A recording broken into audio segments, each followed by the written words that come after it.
Se Deus conhece absolutamente tudo, escolhe sempre o melhor caminho, ama de forma perfeita, é santo em essência, justo em todos os seus atos e ainda assim manifesta ira contra o pecado. Então, não estamos diante de um conceito abstrato de divindade, mas diante de uma pessoa infinita, moralmente perfeita e soberanamente comprometida com a sua própria glória. É isso que está em jogo quando falamos dos atributos que revelam a pessoalidade e a moralidade de Deus. Ao tratarmos dos atributos mentais, começamos com o conhecimento divino, tradicionalmente chamado de onisciência. Deus conhece plenamente a si mesmo e todas as coisas reais e possíveis em um ato simples e eterno. Eliú declara que Deus é perfeito em conhecimento, conforme Jó capítulo 37, versículo 16. João afirma que Deus sabe todas as coisas, conforme 1 João capítulo 3, versículo 20. Esse conhecimento é, antes de tudo, autoconhecimento pleno. Sendo infinito, somente ele pode compreender-se exaustivamente.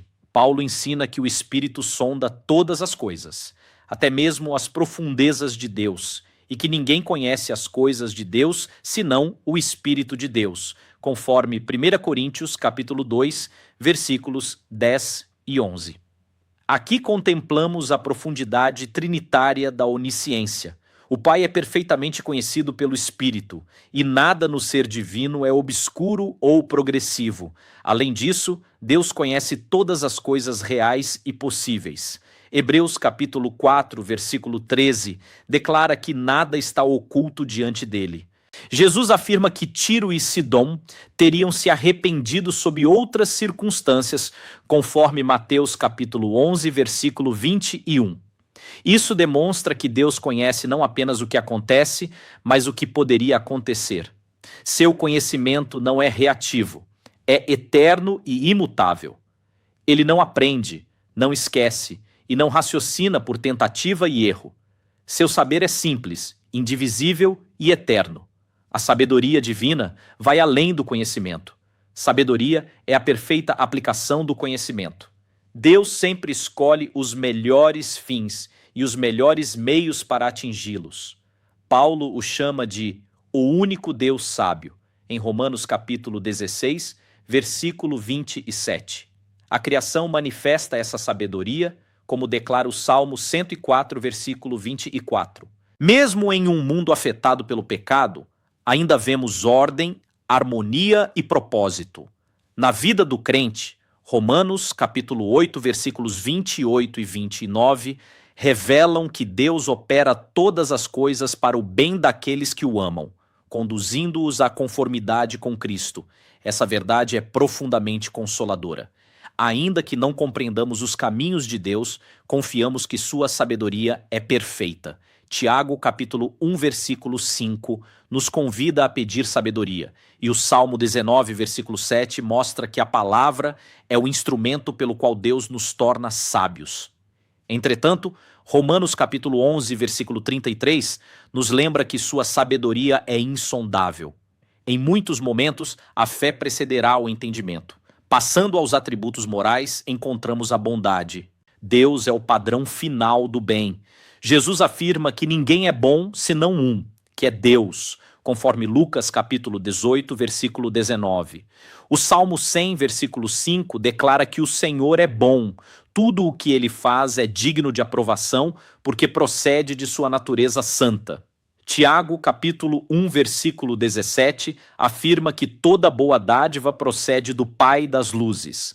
A misericórdia é a bondade de Deus para com os que estão em miséria, e a graça é sua bondade para com os que nada merecem além de juízo. Em Êxodo, capítulo 34, versículo 6, Deus se revela como misericordioso e compassivo.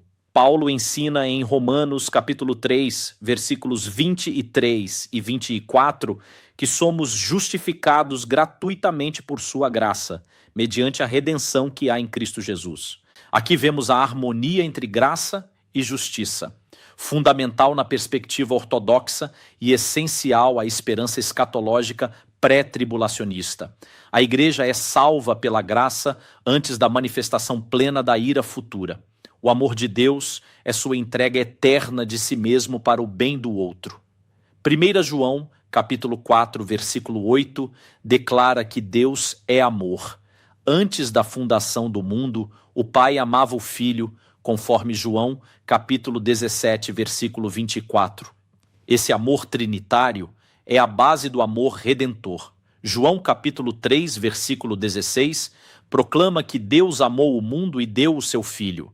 Romanos, capítulo 5, versículo 8, afirma que Cristo morreu por nós quando ainda éramos pecadores. O amor não é mera emoção, é ação sacrificial.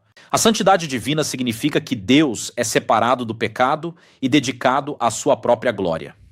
Em Isaías, capítulo 6, versículo 3, os serafins proclamam: Santo, Santo, Santo é o Senhor dos exércitos. Essa repetição enfatiza a absoluta pureza moral de Deus. Levítico capítulo 19, versículo 2, ordena: sede santos, porque eu sou santo. A santidade não é opcional, é o chamado do povo redimido. A retidão ou justiça revela que Deus sempre age conforme o que é certo, sendo Ele mesmo o padrão final do que é reto. Deuteronômio, capítulo 32, versículo 4, declara que ele é justo e reto.